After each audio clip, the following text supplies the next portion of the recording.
The love expression.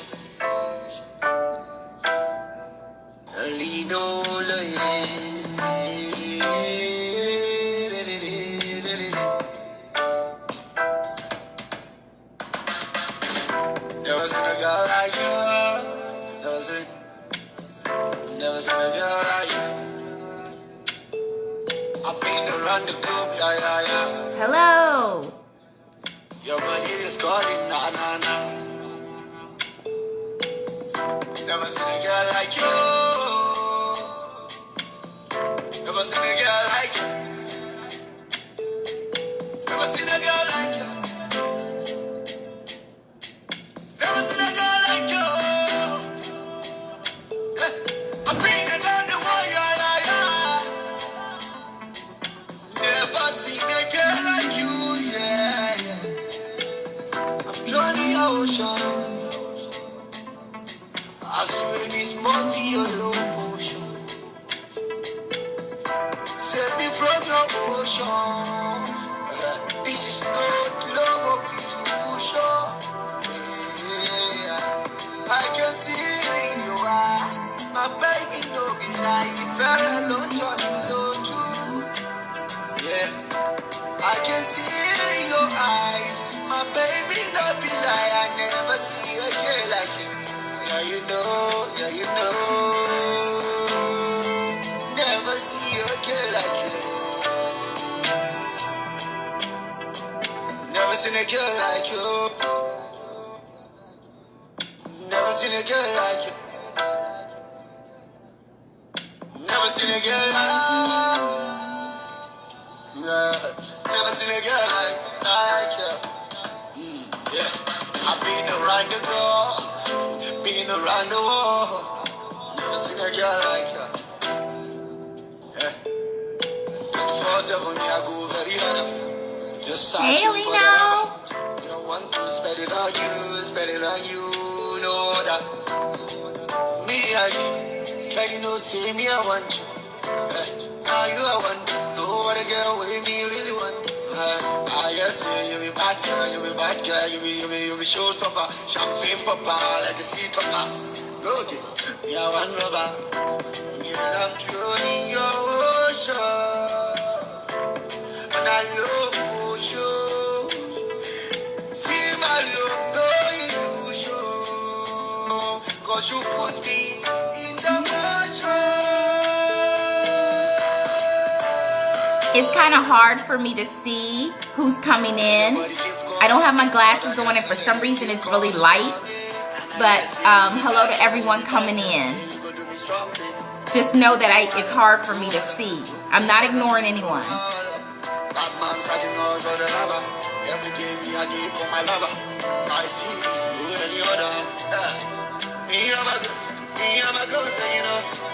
There you are.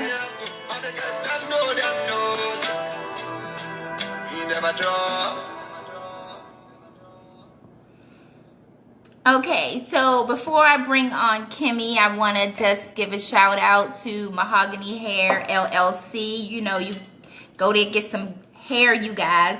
And also don't forget Mahogany Beauty Lab, where you can go and get natural soaps and lotions.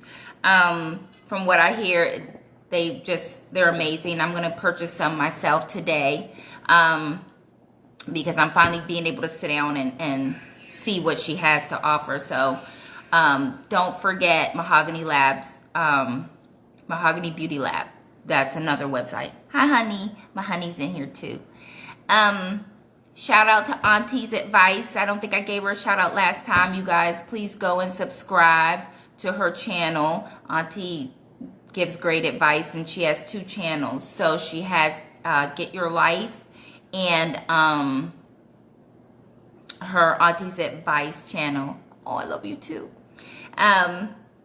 Also, something is wrong with my algorithm. So a lot of the people that I normally like and I'll repost and stuff, I'm not really seeing much of. So I'm going to try to fix that today because it's very, very strange. I'm seeing a lot of different things, and I don't know, maybe because I'm following more people. I'm not sure, but I'm going to fix it. Shout out to Alino. The song that I was playing is Love Expression. It's Expression from the Trap EP. I love this song. So, you guys, please make sure if you haven't downloaded that EP to do so. Again, don't forget Connect is trending on YouTube. So get in there and like and subscribe to Soldier Boy's channel. So, hello. I'm going to go ahead and grab up Kimmy so we can do our brunch. Just needed to give my shout outs first. All right. There she is. Before I see you now, when I pull that up, I can see you in here. Hey. It's for some reason really light. Ah! Girl, why your hair look good? Oh my God. Okay, you coming up here all beautiful and junk. I know. I did my makeup and I tried a little bit. I'm on a new path. I've been MIA for a little bit, but we're gonna talk about it all. Mental and physical health, and I'm gonna start in Fit Body Boot Camp tomorrow. Pray for me. And I am drinking tons of water. I've cut out all sugar, caffeine. Girl. I just had to bring it all together today. So hopefully, all right, we're gonna talk about it all. Hey Audrey, I see you in here. I just gave you a shout out, honey. I'm gonna go and buy some stuff. I hear that apricot stuff is it. So this is about you. We are celebrating you, Kim, and I am so excited because I know what others don't know. Okay, I know how fabulous you are, but others don't know it. So I feel special. Let me just start off with that. Yeah. So let's just give people who are going to be watching this, who aren't here, those who are, a brief biography of who you are up until now. Oh gosh. Okay. Well, I actually just I was a single mom for 14 years. And I moved to Arizona in 2009. And I actually started flipping houses when I moved here. Yes. So my heart and soul really is in taking homes and turning them into something beautiful on a budget. That is kind of my little known secret that I love. And then when the market tanked, I worked with you for a little bit at DCS. Yes. And then I got hired on by the state working for the Division of Developmental Disabilities. So I started kind of from the bottom as a case aide and moved my way up into case management, and recently just moved into residential network. So I help find placements for children and adults with developmental disabilities. So yeah, that's a little bit about me. Unless there's anything else you want to know, I'm an open book on Instagram. You know, I'm going to ask questions. That's the condensed version. You know, social work is not my background, but I did it. Okay. And I feel like those who are really good in social work are like guardian angels to me. And so when I did meet you, you know, it all began at the copier. Yes. Yeah, well, our love began at the copier. At the copier. You know, my thing is that I did social work and I was good at it. But to me, there's people that are gifted at it, if you see what I'm saying. Yeah. So you go out and you help people when they're at their lowest point, or you help the most vulnerable people. To me, that is something that is a gift, and that's like a guardian angel. When did you realize that this was going to be your passion, your path? It probably very shortly after I started with DDD. Actually, I was watching other case managers, and I just knew that I wanted to help people. I knew from that moment that I wanted to be a part of that change and a part of their lives and their families' lives to, to integrate them into our communities and bring supports to them and ensure that they're receiving, the same services and they have the same access, that the rest of us have. They're kind of, Mm-hmm. they're kind of forgotten. Um, a lot of people don't realize our group homes are within our neighborhoods. They're your neighbors, and they need to be a part of our community just as much as everybody else does. No, Um, that's and I think just being able to advocate for families, who are not getting services and who, they're missing, um, they're, you have families that are just stuck. They're doing everything they can. They're not getting approved for long-term care. And when you become, a huge part of them getting approved and seeing them, develop and change and making a difference in their lives, there isn't anything else that I would rather be doing. Truly, I couldn't imagine doing anything else. I know that's right. I'm glad that you said that because there are so many group homes within communities that people don't even know. Yeah, yeah. There's I our believe. a lot of times if you see an adult with a developmental disability and or Down syndrome possibly, and you see them walking down the street, chances are they're living in a group home in your neighborhood. A lot of the group homes are supported by their neighborhoods. Their neighbors are bringing them cakes for their birthdays and things over for Christmas, and that's how it should be. That is exactly, how it should be. It shouldn't be, that they're feeling excluded. We don't institutionalize people anymore for a reason. And we want to give them all the supports. I mean, at least here in Arizona, this is where your tax money is going. Hmm. We're spending, we're spending your tax money to make sure that, that our members are supported, and that they're Mhm. part of their community, and that, we set them up for success, and not Mhm. for failure. Absolutely. You know, it's so easy to live in a bubble. Um, and before I moved here, I kind of had this bubble. Like even when I lived, I was born and raised in Maryland, and even when I was in Maryland, I was in this bubble, this socioeconomic bubble.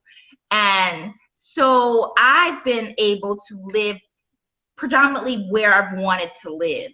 And Yeah. so when I came to visit Arizona and I looked at it, to me, it's aesthetically beautiful, it's aesthetically posh, like Scottsdale, all of those areas are very upscale. And where I live in my bubble, people are living very well. And so it wasn't until I was thrown into that social worker role that I actually started going into homes and realizing that there were elderly people eating the same food as their cat. Yes. Yeah. I mean, like it threw me off. Like that first week, I was walking around discombobulated. Yeah. So I want you to explain what that's like because a lot of people look at Arizona and they can't see that view.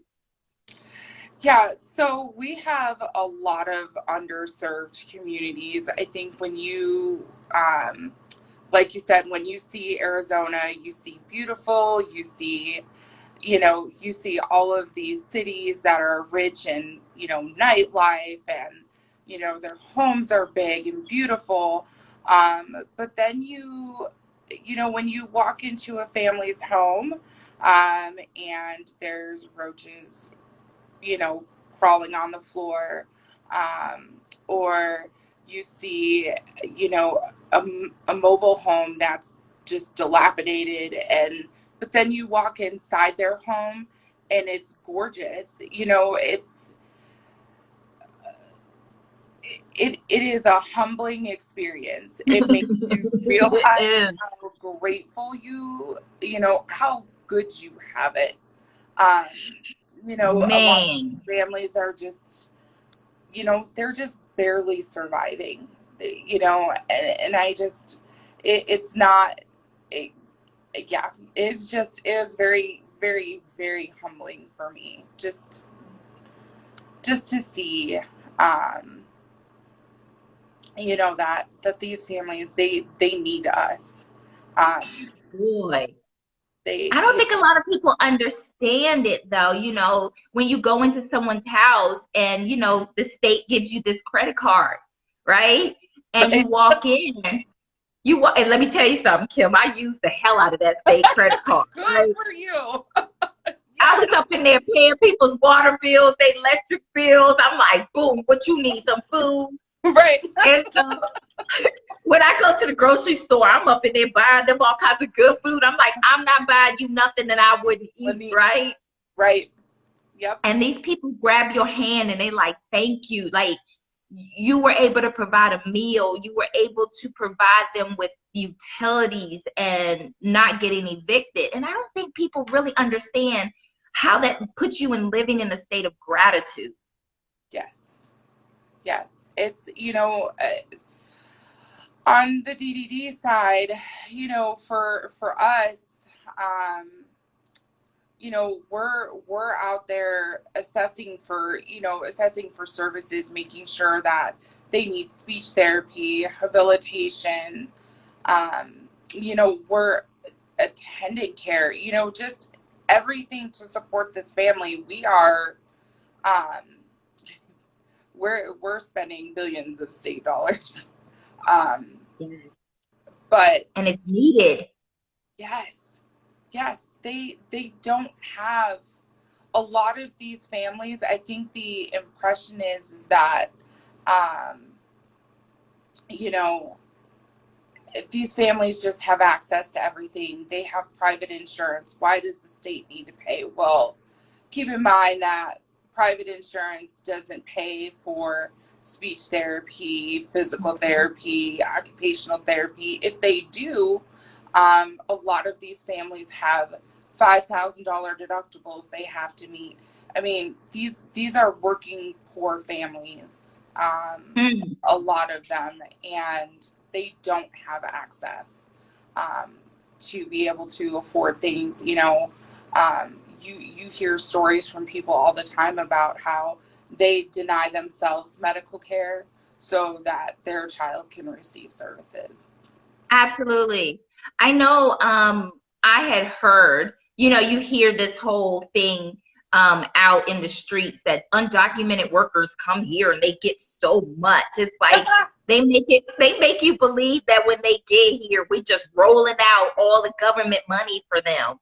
And it wasn't until I worked social work that I'm like, that's some bull. Yeah. That's uh, some straight bull. yes, yes, it is. Yes, it is. When you go into a family's house where, you know, some of them are citizens and some of them are not.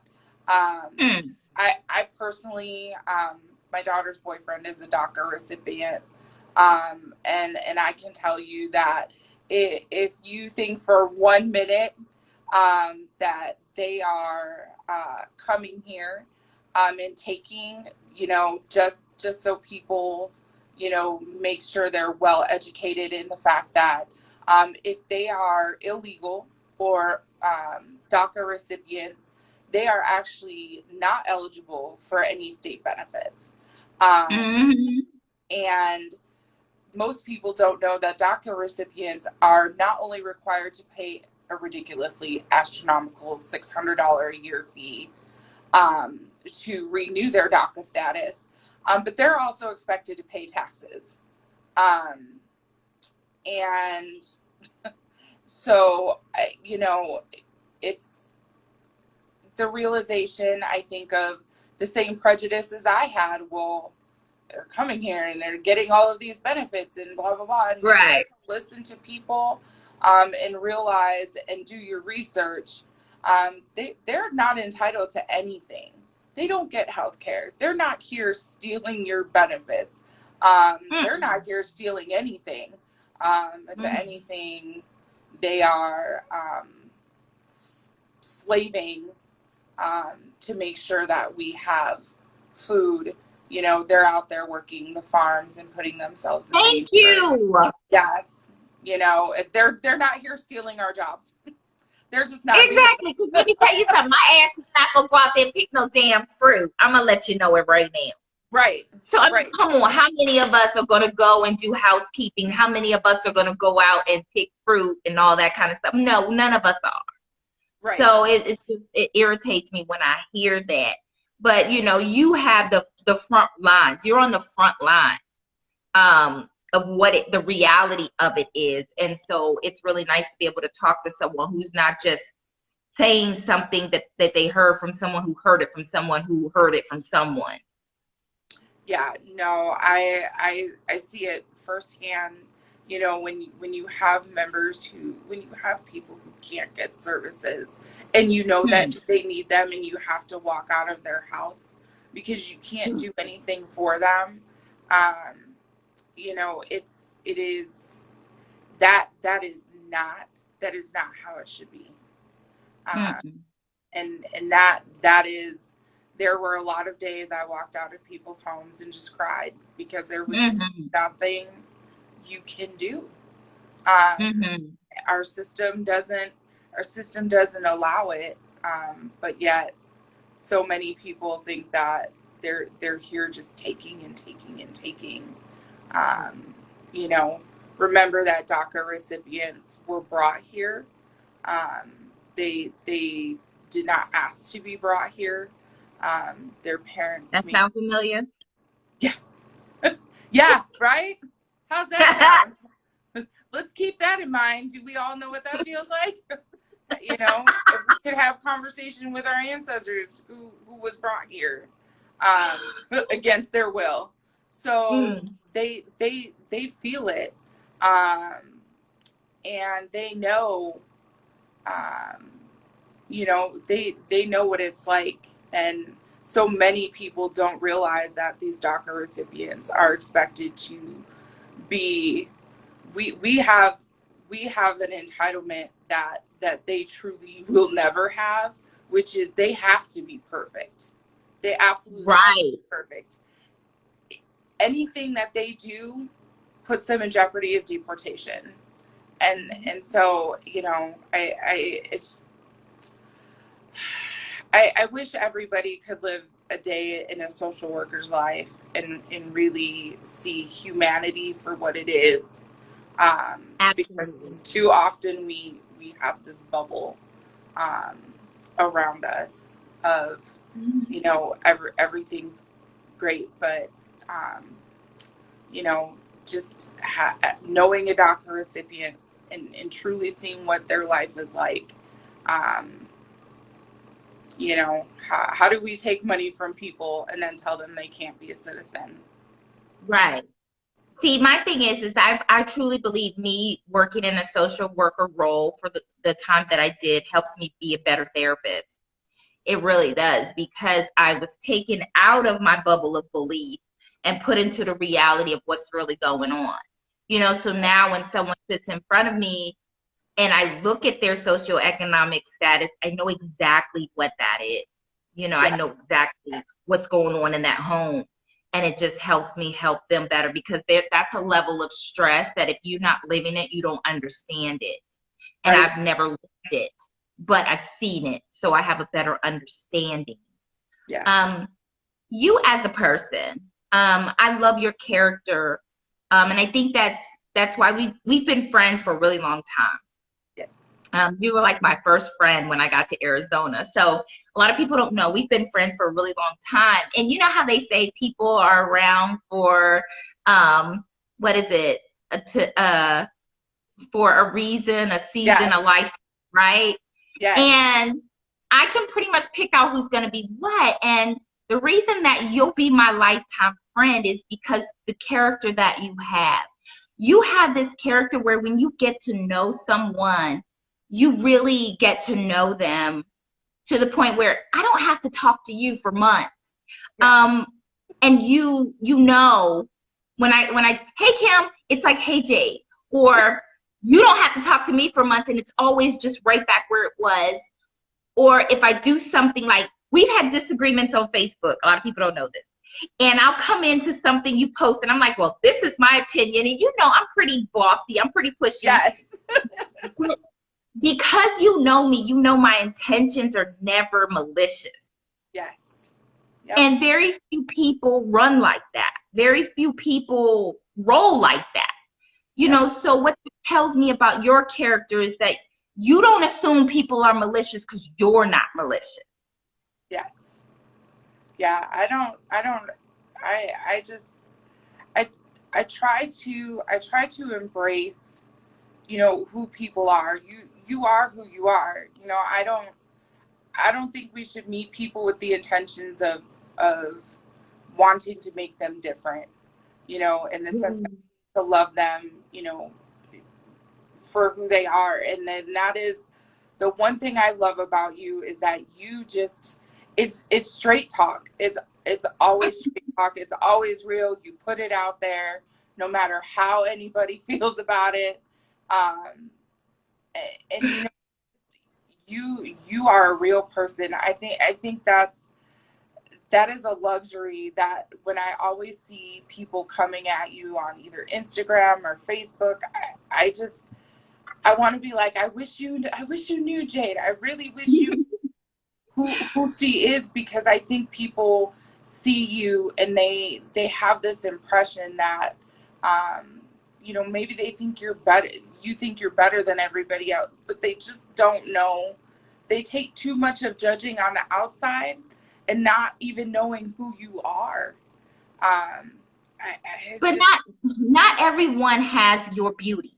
See, this is why, and I'm glad, because it makes you so special to me. You have this beauty, inner beauty. Your outer beauty is beautiful, but your inner beauty is something that is so precious. And I think you don't even notice it sometimes because you're just being Kim. yeah. You're just being Kim. But there's never a time that anyone will come to you and not feel heard, not feel loved. And so being able to celebrate you today, you are to me a hero, like your everyday hero. You go out, you help people, you put that cape on, you go out, you help people every single day. But for those of us who call you friend, I know that I can always pick up the phone. And if I need you, I get you 100%. Absolutely. Absolutely. And that is the most priceless thing ever. So I just needed to let you know that, like how priceless you are. Thank you very much. I'm not used to being celebrated at all. But I you should be.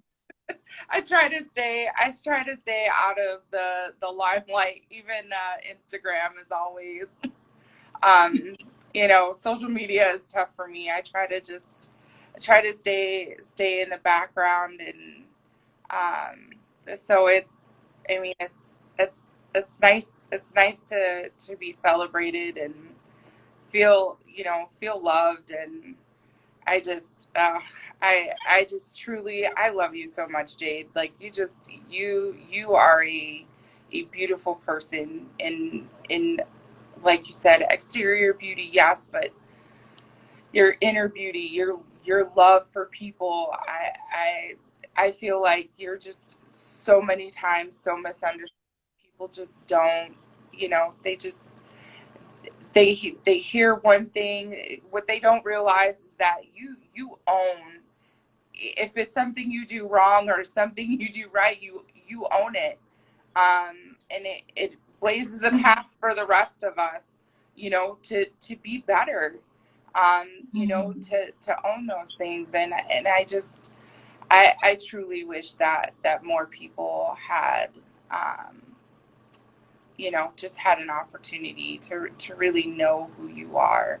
I just, so many times there's so much judgment placed on who you are. But the things we have and what's on the outside is not what makes us. It does not. It does not. I think though, I am blessed with people like you, and it doesn't have to be 100. I'll take one. You get what I'm saying? Yep. I'm grateful for one. And so I don't expect people to look past anything, but those that do, like you, who have the capability, I really am grateful and appreciative, and I truly love you. Like, truly, I love you. Okay? So I need you to know that. You juggle a lot. You have children. Yeah. And I know they're your children because you raised them. But I think another part of your heart that a lot of people don't understand is that you're raising children from your husband, and you're raising them like they're your own. Yeah. And it takes a special heart to do that. That's another reason I love you. Yeah. So you're raising children. It's not always easy. You have a beautiful husband. You have this marriage that you do. You work. You're doing your health thing. You're talking about school. Like, you are juggling many, many hats. Yeah. How are you doing this? I don't know. I don't know.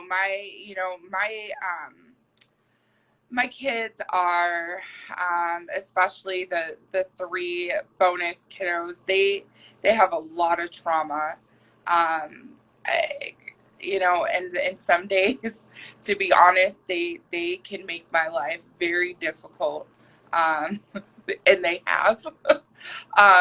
But I just, I love them. They are my heart. They are, they are good kids. I just, I don't know. I just wake up and I just start rolling, with whatever. I've got one at home in online school, one going back to school full time on Monday. And on top of that, I have 4 crazy dogs who think they're humans. And yeah, I don't know. I mean, I feel like I'm really blessed with a very small circle of people, and especially you. Like you said, I know that I can call you anytime and be like, help. And it just, yeah, I don't know. Some days I wonder, some days I wonder myself how I do all of this. It's like you're truly a superwoman. And do you ever self-care? Like, I know we need to self-care together. We need a double self-care together. Yeah. But do you ever self-care? Because that's important, especially as a social worker and everything else that you're doing, your new title, which I want to know about. What is your self-care? Honestly, I'm really terrible at that. But I will tell you that I actively see a therapist. I think that it's important for people to realize that there is nothing wrong with therapy. Therapy doesn't make you a bad person. It doesn't mean that you don't have any control over your life. I think anytime you can go to somebody and get a third-party opinion about what you do. I get told I'm wrong all the time. I mean, he has no problem being like, Kim, you shouldn't have done that. And I'm like, okay, maybe you're right. And then the other part of it is just the physical health now. I mean, on Thursday, I started drinking a gallon of water. I've cut out 99% of sugars, no caffeine, no pop, no nothing. This is part of it. I'm going to go to the gym 3 times a week. I'm going to make a commitment to eat better and to take care of myself. Because, I'm so busy taking care of other people that I don't take care of myself. Absolutely. Down here, April just made it. She said our crazy dogs, and we all have crazy dogs. Okay. And Linda's like, therapy is a wonderful tool. Yes. Yes, it is. As Yeah. a therapist, I agree with that. Yeah. Um, I always if can't you guys, see you for therapy. huh? I always want, I'm like, I wish I could see Jade for therapy. Right? She said, Oh my God. yes. It would be so not appropriate. I could not be able to be objective. Yeah, I'm like, no, no. But I just, you know, it is a good standard for me though. You know, it holds my therapist up to a very high standard. I'm like, well, I have Good. expectations for you because I my friend for therapy, so I have expectations for you. There you go. If any of you have questions for Kim, throw them in the question box. I am having trouble seeing the scrolling comments, so that would really help us. So self-care is something that you want to improve on. You are going to be doing the gym and you changing your food. What like brought this about? Like, what made you want to really like dig into it? You know, working from home, while I think my entire life I've always said, oh, I'd love to work from home. Oh, I wouldn't. I think I have gained about 45 pounds just between, you know, just dealing with COVID life currently, and being stuck at home and losing, you know, I was very active in and out of people's homes. I was out yeah, moving all the time. You know, I wasn't in the office very much, and now I'm sitting behind a desk at home consistently all day, every day. Um, and so just when I just realized that the extra weight, like my clothes don't fit, I'm not happy. And I saw a friend posting on Facebook about how she's been doing fit body boot camp, and she's lost like 20% body fat. And um, I was like, you know what? You you got to be willing. You got to be willing to make a change, and it's going to be a very drastic change. But absolutely. it's yeah, I just you just have to know when enough is enough. You have to decide where you matter. And Right. this is not about being skinny; it's about being healthy. There Um, you go. yep, and whatever I look like at the end of this doesn't matter as long as I'm healthy. Then that's what matters. You know, I this job has driven me into high blood pressure. Um, You don't have to tell me. yeah, Mm-hmm. yeah. It's I'm just I need to do better. I need to take care of myself, and I'm at the heaviest I've ever been in my entire life, and um, this is just it's just not it is not for me. I I just get it. want to be healthy. I want to be healthy. Don't need to wear a bikini, but I do need to be healthy. I want to live a long time, and I want to be around. Um, and so turning 40 this year, I think has just, it's changed my whole life and my whole philosophy. And so I'm ready. I'm ready to make some big changes. April has a question. She said, as far as like cutting out the sugars, how did you start? If you are like me, Um, you just have to, if you're absolutely addicted to the sugars, you just have to literally cut them out. You just have to, um, you really have to decide the night before that you're just done, and just not do it. I haven't had a drop of pop since Thursday, and I've been drinking a gallon of water a day. And I hate water. I despise it. It's the enemy. Um, but Not good. yeah, it's but you have to you have to make a conscious decision to just say I'm not going to do this anymore. Mhm. Sugars are And you'll go through withdrawal. yes, yes. I think Don't that's another thing. I have been the moodiest, bitchiest. um, I've cried. I'm angry. Um, it is just it isn't easy. I've had terrible headaches. This is probably the first day that I've actually felt a little bit good. It's ugh. The water, I would suggest just putting lemon. Don't squeeze Hmm. it. Just let it sit in there. Orange rinds are really good. Um, you can, Cucumber. I love cucumber infused yeah, water. cucumber, Mm. anything. There's so much out there that you can do that you don't have to have added sugars. Um, so yeah, it's tough. It's not easy. It's just there's got to be everybody has their breaking point. I think it's like anybody else who's an alcoholic, drug addict. I mean, Jade, everybody has their bottom.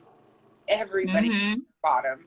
Um, and so you just have to decide when you're sick and tired, and only you can decide that. And if you don't Right. decide it today, it doesn't make you a bad person. So when people are like, you need to do this, you need to do this, no, you need to do it when you are ready. Until you are ready, nothing else matters. And if you're not ready, you're not ready, and that's okay. It isn't up to Yeah. anybody else. Yep. Decide when you're ready. Um, Hmm. but yeah, April, just message me, and I have all sorts of food ideas that I've been given. I'm about to be pretty restricted, and I have to eat 4 times a day. I eat about once a day, so Ooh, no. yeah, Yeah. I have terrible, terrible bad habits that are about Yeah. to be corrected starting tomorrow. That's so good. I'm so proud of you deciding that this is the route that you want to go for health reasons. Yes, Really, yeah, yeah. yeah. So your new position, what is it, and tell me about it. Yes. So the new position I took on is a residential network coordinator for DDD. So what I do is I actually help facilitate finding either group homes or adult developmental homes, child developmental homes. We also coordinate with DCS when our members need placement. Um, and so I essentially am help facilitate finding the right group home for our members.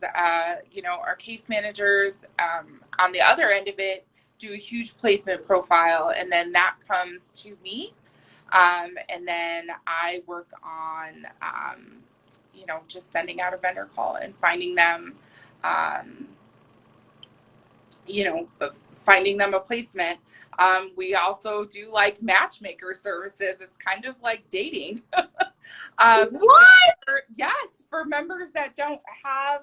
So it's not for them to date, but it's for to help find a placement. So sometimes we have members that we just couldn't find a good fit for. So then we have a list of them, and we go through, and as a team, we sit down and work to identify who would be a good roommate for them. What would be a good situation. Because at the end of the day, we want, just the same way that we don't want to walk into, um, we don't want to walk into a house and be told, oh, this is where you have to live and this is all you can get. um, we don't do that to our members either. They have a right to choose. We try to help Nice. facilitate that process by giving them options that we think would be good fits for them. So it is really cool. We're kind of the oversight for the group homes. Like, Access is our boss. And then we're the business side. We're kind of the oversight for making sure that, you know, our group homes are following policy, and making sure that, you know, our members are being treated the way, you know, that they deserve, and that their rights are being violated, and things like that. So we provide a lot of support um, to those group homes and things like that. We're kind of the middleman for them to reach out to, you know, when there's any concerns, or you know, they have any questions. So it is an interesting, it is the business side, but it is a ton of fun. I am loving every minute of it. I was able to do my first placement, and it felt really good. You know, it's I don't know. I can't really describe it. It's just, you know, you're doing something for somebody else. I have a bleeding heart. Social work is it for me. I love it. I love it so much. I love Now, a lot of people don't really understand the demographics of Arizona, especially when it comes to people of color. They don't really understand that. I mean, like, I can go for, let's just say I did not, even if I went to work, I'm even going to include work, I can go weeks without seeing another Black person. Hmm?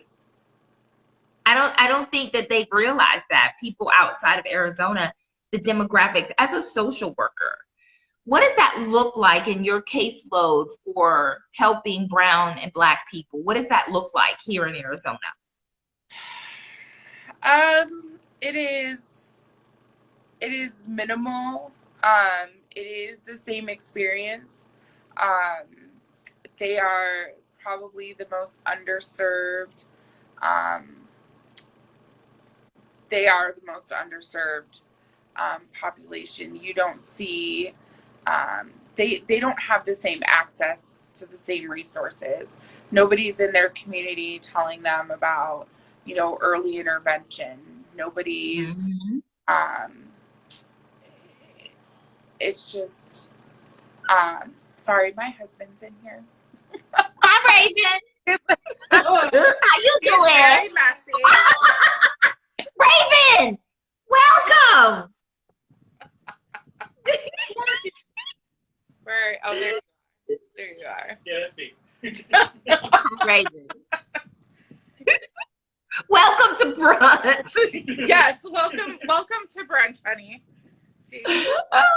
Are you going to bank? Yes. Oh, okay. Well, the card's somewhere in there, and so there's money too. Sorry about that. That's okay. Raven can come to brunch. He's currently taking money out of my wallet.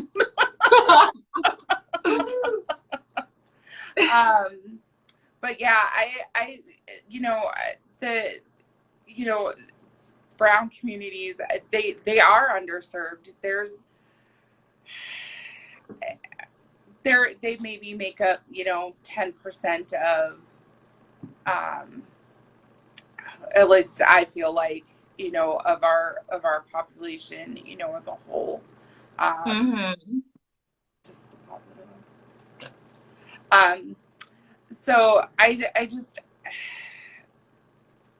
you know, that number is not specific, so don't anybody quote me on that. But just from what I see, and what I've experienced, there is just a lot of the problem is there's nobody going out into those communities telling these families what they have access to. You know, when you ask them, you know, did anybody tell you that this service is available? Well, no, nobody told me that. Well, how come? You know, there's nobody out in our communities telling our families what they have access to, what they can do for their kids. And so I give it the same thing as colleges. When you think about it, how many of those colleges are going into our underserved communities? How many of them are walking into our Black communities and saying, You know, here's where you can go to school. You too can Right. have these same dreams.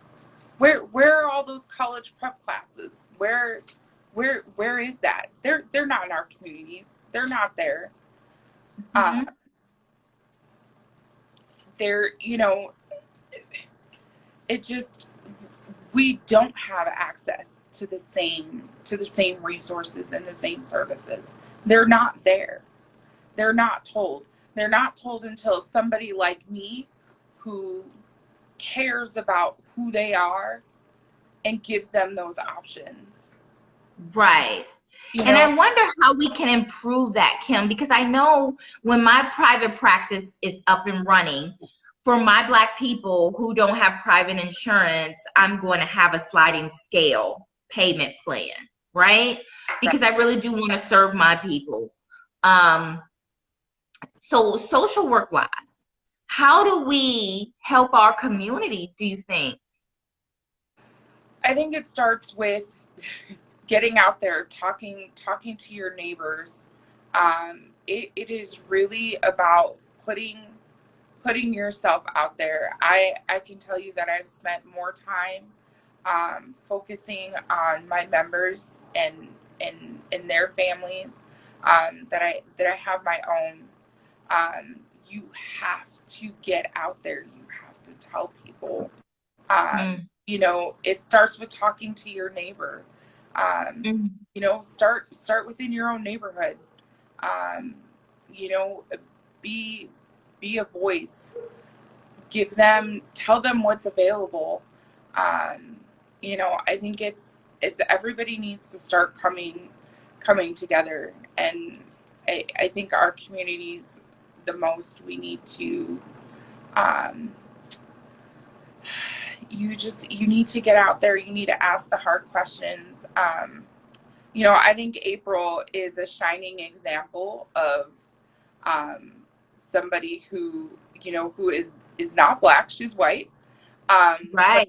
is out there advocating for our communities, and saying that this isn't okay. This isn't good enough. Keep doing that. Um, it's My, I have a question. Okay, so I can't go to my neighbors. All my neighbors are white.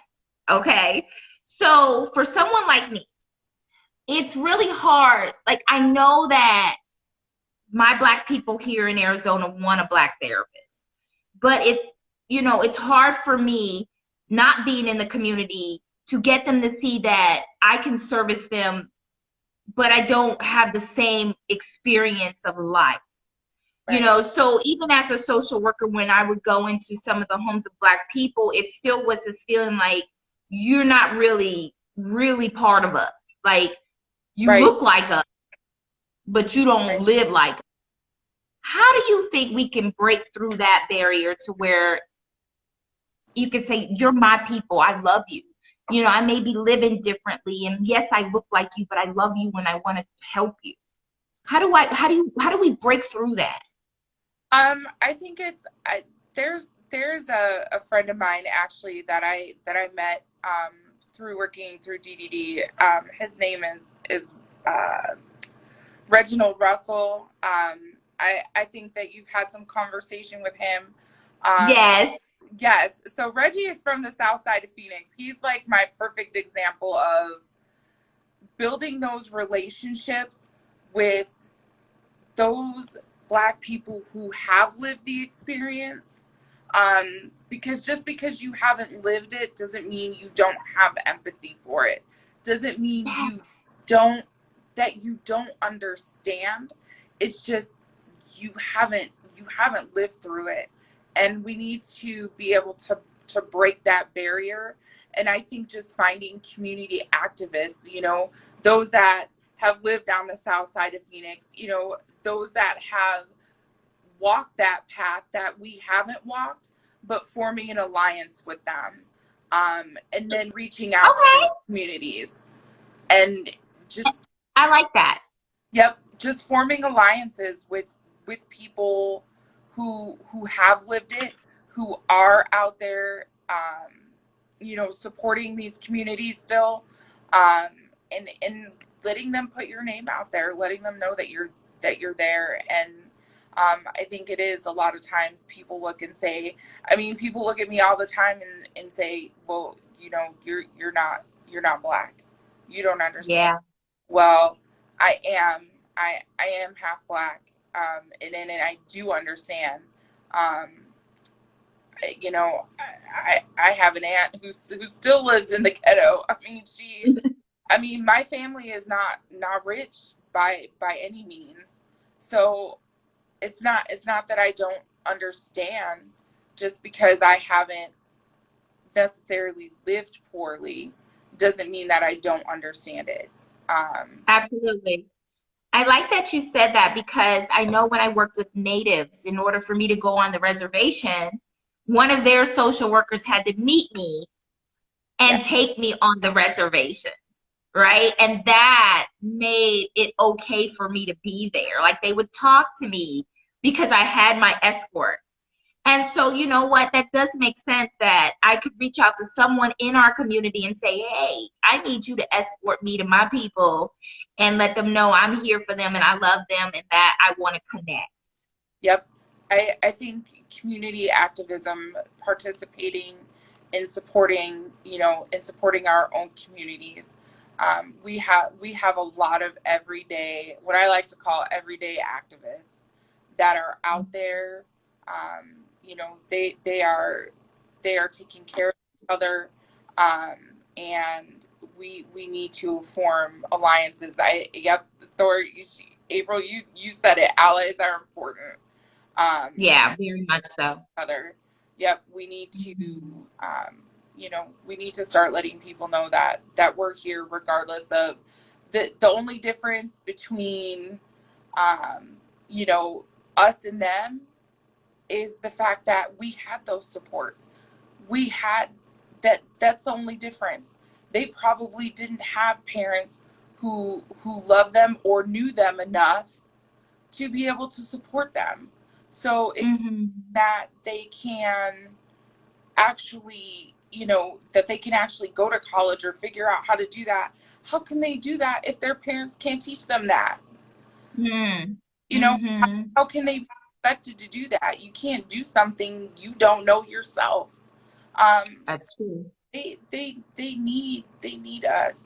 They need people like you. They need people like me to get out in the community and show them that you can overcome, that you don't have to live in adversity for the rest of your life. Absolutely. But it's going to take us going out, and really doing that and forming those alliances with people who already have those strong bonds in those communities, so that they can see that we're not just talking the talk, but we're walking it too. Absolutely. So we've gotten to know a little bit about you. I know you. But future wise, what does Kim want to do future wise? We're coming up to the end, and I just want to know what is future wise. What do you want to do? Future wise, I wanna move into advocacy. That's really, that's really where I'm headed to. I want to be out there. I want to advocate, for families. I want them to know that, um, that I'm here, and that I'm going to fight for them. I really want to integrate myself more into the Black community, because it's a community that I feel like I've been, kind of shunned out of a little bit. And I really, that's where my heart is. That is where my heart is. I want to advocate for the underserved, and I want to advocate for our community and give them, give them the same hope that I give other families every day. Absolutely. Absolutely. That's so beautiful. I just want to thank you for doing brunch with me. I've been really excited all week. We're coming to the end. It went so fast. I love you. Thank you. And we'll be talking, right? Yes, absolutely. We get together very, very soon. Okay, well, I'm gonna post this and thank you for letting everyone get to know how beautiful your soul is. I already knew, but I think everyone should know. Yes, absolutely. Thank you so much for having me on today.